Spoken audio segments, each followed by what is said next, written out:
সরকারে দো আলম নবী আমার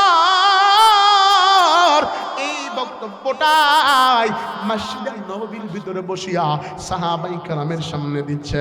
ও সাহাবাই কেরামের দলেরা, তোমরা আমাকে যদি সবচাইতে বেশি ভালোবাসতে পারো, আমার আল্লাহর জন্য যদি সব খরচ করতে পারো, তাহলে তোমার ঈমান বেড়ে যাবে, তাহলে তোমার জন্য আল্লাহ তাআলা জান্নাত দিয়ে দিবে।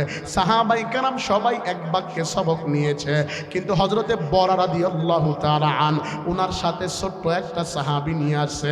উনার সন্তানকে নিয়ে আল্লাহর নবীর দরবারে গেছে, যার নাম হলো তলহা। তলহা বিনতে বরা। তলহারে সঙ্গে করে নিয়ে বাবায় নবীজির কথা শোনার জন্য গেছে।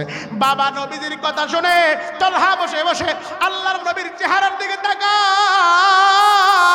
তলহা শুনো সাহাবী নবীর মায়াবী চেহারার দিকে অপলক নজরে তাকিয়ে আছে। আল্লাহর নবীর সাথে বরা রাদিয়াল্লাহু তাআলা আনহু মুসাফা হয়ে গেল, মুআনাকা হয়ে গেছে। বরা রওনা দিয়েছে, বরা রাদিয়াল্লাহু তাআলা আনহু রওনা দিয়া দিছে, কিন্তু তালহা বাবার হাত থেকে বাবাকে ডেকে বলে, আব্বু আপনি নবীজির কাছে শেষ কথাটা কি বলছেন? বলে, নবীজি আমারে বলছে, সবক দিছে। কয়, আপনি তো নবীজির কাছ থেকে সবক নিয়ে বিদায় নিছেন, আমি ছোট মানুষ, আমারে কি আপনার নবী সবক দিবে না? আওয়াজ দিয়া বলা যাবে কি মারহাবা?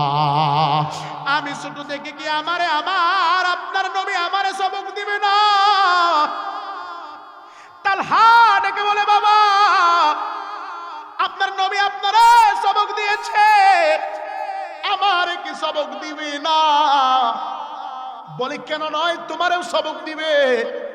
তাহলে আমি আপনার নবীর সাথে কথা বলতে চাই। আওয়াজ দিয়া বলা যাবে কি মারহাবা? ছোট্ট সাহাবী, এজন্য মনোযোগ লাগান। সামনে রমজান মাস, অনেক মসজিদে কিছু খটখটটা পুরা থাকে, এরা ছোট বাচ্চাদেরকে গেলে লাঠি দিয়া পিটায়। আপনাদের পায়ে হাত ধরে বলি, বাবা শোনো, যদি মসজিদের ভিতরে নামাজের সময় পিছন থেকে ছোট বাচ্চার গন্ডগোল না শোনো, চিল্লা চিল্লি না শোনো, বুঝবা তোমাদের ভবিষ্যৎ খারাপ আছে। কারণ ভবিষ্যতে তার মসজিদে দেখবা মুসল্লি শূন্য থাকবে, ছোট ছোট বাচ্চারা মসজিদে আসবে। আসরের নামাজে আল্লাহর নবী দাঁড়িয়েছে, আসরের নামাজ আল্লাহর নবী পড়তেছি, কিন্তু একটা সেজদা লম্বা হয়ে গেছে। লম্বা সেজদা দিয়া সালাম ফিরায়া সাহাবাই কেরামের সামনে বসেছে। নবীজি সাল্লাল্লাহু আলাইহি ওয়াসাল্লামের আদর্শ ছিল, আসরের পরে সাহাবাই কেরামকে জিজ্ঞাসা করত, সাহাবীরা তোমাদের কি কি প্রয়োজন, কার কোন অভাব? বিশ্ব নবী মুখ করে বসেছে, সাহাবাই কেরাম সবাই ডাক দিয়া কয়, নবী আমার, বাকি দিনে আসরের নামাজে আপনি সেজদা কখনো লম্বা করেন নাই, আজকে একটা সেজদা কেন লম্বা করলেন? আল্লাহর কোরআনের আয়াত নাজিল হয়েছে নাকি কোনো বিধিবিধান এসেছে, নাকি অন্য কোনো কারণ, নাকি আপনি অসুস্থ হয়ে গেছেন? আপনি কেন আসরের নামাজের একটা সেজদা আপনি দেরি করেছেন? সাহাবাই কেরামের প্রশ্নের উত্তরে আল্লাহর নবী জানায়া দেয়, সাহাবাই কেরামের দল শুনে রাখো, না না, আমি অন্য কোনো কারণে আসরের নামাজের সেজদা লম্বা করি নাই। তবে কেন করছি জানো? আমার কাদের উপরে আমার প্রিয় নাতি জান্নাতি পুরুষের সর্দার হযরতে হুসাইন আমার কাঁধে বসা ছিল, আমি তারে ফালাইতেও পারি নাই, যার কারণে আমি সেজদাটা লম্বা করে দিলাম। ও পৃথিবীর মানুষ শুনো, আমি নবীর সৌন্দর্য হলো আমার নাতি হাসান আর হুসাইন। ও পৃথিবীর মানুষ রে, এজন্য মসজিদের ভিতরে যখন তোমরা যাবা, ছোট বাচ্চাদের যদি একটু কেঁচামেচি করে, ওরা তো গ্লাস ভাঙবে, ওরা লাফালাফি করবে, দৌড়াদৌড়ি করবে, একজন আরেকজনকে চিমটি কাটবে, এটাই তো হলো ওদের জন্য সৌন্দর্য। এটা আমরা যদি মসজিদের ভিতরে কেউ করে, দেখবেন অনেকেই গরম হয়ে যায়। বাবা না না, গরম হবা না, এরা আগামীর ভবিষ্যৎ, এরা আগামীতে মসজিদে নামাজে দাঁড়াবে, এরা বুঝলে আর এই কাজগুলো করতো না। দুনিয়ার কোনো দিকে খেয়াল করবেন না, এজন্য ছোট ছোট বাচ্চাদেরকে নিয়ে যাবেন মাঝে মাঝে। আমার এই কথার পৃষ্ঠে একটা কথা মনে পড়ে গেছে, আমি বলবো, মনোযোগ লাগান। দুনিয়ার কোনো দিকে খেয়াল করবেন না। তালহা বিনতে বরা ছোট সাহাবী বাবার হাত ছেড়ে আল্লাহর নবীর সামনে গেল, ডাক দিয়া কয়, আপনি কি আব্দুল্লাহর বেটা মুহাম্মদ? ছোট মুখে বড় কথা,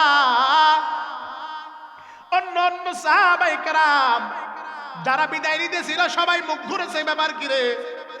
ছোট ছেলে আবার কি বলে, আপনি কি আব্দুল্লাহর বেটা মুহাম্মদ?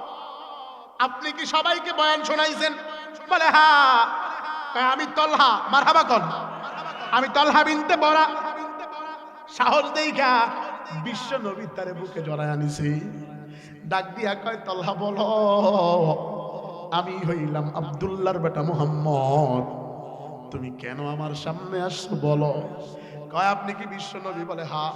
তাহলে আপনার কথায় আব্বা আমারে বলে, আমি খাইতে গেলেও বলে, কয় বিশ্ব নবীর আদর্শ গ্রহণ করো, আব্দুল্লাহর বেটা মুহাম্মদের মতো আদর্শওয়ালা হও। আমারে খালি আপনার ব্যাপারে বয়ান করে। আপনি আমার আব্বারে কি এমন বয়ান শুনাইছেন যে আপনার কথা আর আপনার আল্লাহর কথা ছাড়া আমার আব্বা আর কারো কথা মনে নেয় না। আজকে আমি আপনারে দেখার জন্য আব্বার হাত ধরে আল্লাহর ঘরে আসছি, কিন্তু আমার আব্বা পরে আসার কারণে দূরে বসেছে, আপনি অনেক সামনে আপনারে দেখতে পারি নাই। এখন আব্বাই গেটের সামনে দাঁড়ায় আছে, আমি আপনার কাছে আসছি, বলেন আপনি সাহাবায়ে কেরামদেরকে কি সবক শোনাইছেন? আমারেও সবক শোনাইতে হবে, আমারেও সবক দেন, আমিও আপনার সবক পালন করতে চাই। জোরে বলা যাবে কি মারহাবা। দুনিয়া কি সাদাকত মে তেরা নাম रहेगा, तलहा तेरा नाम से इस्लाम रहेगा, दुनिया की शुजाअत में तेरा नाम रहेगा, तलहा तेरा नाम से इस्लाम रहेगा, तलहा तेरा नाम से इस्लाम रहेगा। ছোট্ট সাহাবী ডাক দিয়া বলে, নবী আমার কি সবক দিয়েছেন আমারেও শোনাইতে হবে। আল্লাহর নবী মুস্কি মুস্কি হেসে বলে, তুমি ছোট মানুষ পারবা? বলে আপনি হুকুম দিয়ে দেখেন পারি কি পারি না। মারহাবা কন, আপনি হুকুম দিয়ে দেখেন পারি কি পারি না। আল্লাহর নবী ডাক দিয়া কয়, তলহা তোমার কোমরে এটা কি? বলে এটা আমার বাবা তরবারি নিয়ে আসে, আমি আব্বার কাছে বইলা আমার কোমরে তরবারি নিছি। কয় ছোট কেন? কয় ছোট হইলেও ধার আছে। মারহাবা কন, ছোট মরিচের জাল বেশি, ছোট হইলেও কি আছে? ধার আছে। কয় তাহলে তরবারিটা খুলিয়া তোমার আব্বার কল্লাটা আইনা দিতে পারবা নাকি বলো। কথা রাসূল বলা দেরি হয়েছে, তলহা তার কোমর থেকে চাকুটা বের করে এটা দৌড় মারছে। আওয়াজ দিয়া বলা যাবে কি মারহাবা। ও তো মর্দে মুসলমান হয়, তো মর্দে মুসলমান, এক হাত মে তলওয়ার এক হাত মে কুরআন। আনা মুর্দা মুসলমান হয়, তো মুর্দা মুসলমান, এক হাত মে গঞ্জা और एक हाथ में बीड़ी मरोटान, एक हाथ में गंजा और एक हाथ में बीड़ी मरोटान। তলহা একটা দৌড় দিছে, বাবার কাছাকাছি চলে গেছে। আল্লাহ নবী ডাক দিয়ে বলে, তলহা দাঁড়াও, আমি দুনিয়ার ভিতরে সন্তানদেরকে বাবার কল্লা ফেলানোর আদর্শ শিখাইতে আসি নাই। আয় বাবা আয়, তুই যে আমার কথা মেনেছ আমার ভালো লেগেছে। ও তলহা শুনে রাখো, মান আহাব্বা সুন্নতি ফাকাদ আহাব্বানি ওয়া মান আহাব্বানি কানা মাই ফিল জান্নাহ। যদি কেউ আমারে ভালোবাসতে চায় সে যেন আমার সুন্নতকে ভালোবাসে, যে আমার সুন্নতকে ভালোবাসলো সে আমার সাথে জান্নাতে থাকবে। আওয়াজ দিয়া বলা যাবে কি মারহাবা, আরো জোরে বলা যাবে কি মারহাবা। তলহা চলে আসছে, নবী আমার আমারে কেন থামতে বলেছেন? বলে তোমার সাহসিকতা তোমার বুদ্ধিমত্তা দেখে আমি সন্তুষ্ট। এ তলহা শোনো, তুমি আমার কাছের সাহাবী, তোমারে আমি বড় ভালোবাসি। তোমার বাবা যখন আসবে তোমার বাবার হাত ধরে তুমি কিন্তু মিস করবা না, প্রত্যেকটা সবকে তুমি উপস্থিত থাকবা। বলে হুজুর আপনি আদেশ করেছেন যথার্থ, আমি চেষ্টা করব আব্বার হাত ধরে আসার জন্য। লম্বা কথা সংক্ষেপ, তলহা বিনতে বরা বাবার সাথে বাসায় চলে গেছে ছোট্ট সাহাবী। দেখো কেমন ঈমানওয়ালা। বাসায় গিয়া রাত্রিবেলা প্রচন্ড জ্বর গায়ের ভিতরে, জ্বরের কারণে কাতরাচ্ছে, বুবায়া বুবায়া কথা বলতেছে তলহা। বাবার চরুর ভিতরে তলহা শুয়ে শুয়ে বাবার মুখের দিকে তাকায়া সুন্দর সুন্দর কথা বলে ডাক দেয়, আব্বু। আমার মন বলে আমি আর দুনিয়ায় বেশি দিন বাঁচবো না। বাবা, আমি যদি দুনিয়া থেকে বিদায় নিয়ে চলে যাই, তোমার আমার পেয়ারা হাবিব যদি সংবাদ পায়, পাগলের মতো ছুটে আসবে আমারে দেখার জন্য। বাবা, আমি যদি রাত্রিবেলা মারা যাই, আমার দাফন কাফনের সংবাদটা বিশ্ব নবীর কানে পৌঁছাইবা না, দিনের বেলা মারা গেলে নবীজির কানে পৌঁছাইবা। আওয়াজ দিয়া বলা যাবে কি মারহাবা। সন্তানের এমন কথা শুনিয়া বারা রাদিয়াল্লাহু তাআলা চোখের পানি ছেড়ে হাত তুলে রেখে বলে, মালিক, দুনিয়ার ভিতরে সবচাইতে মহব্বতের বস্তু হইল সন্তান, সবচাইতে ভালোবাসার সম্পর্ক হইল সন্তান। তালহা বিনতে বরা বাবার কাছ থেকে রাত্রিবেলা বলেছে, আমি যদি রাত্রে মারা যায় আমার নবীরে খবর দিবা না। আল্লাহর কি কারিশমা, ছোট্ট সাহাবীটা রাত্রেই বিদায় নিয়ে চলে গেছে।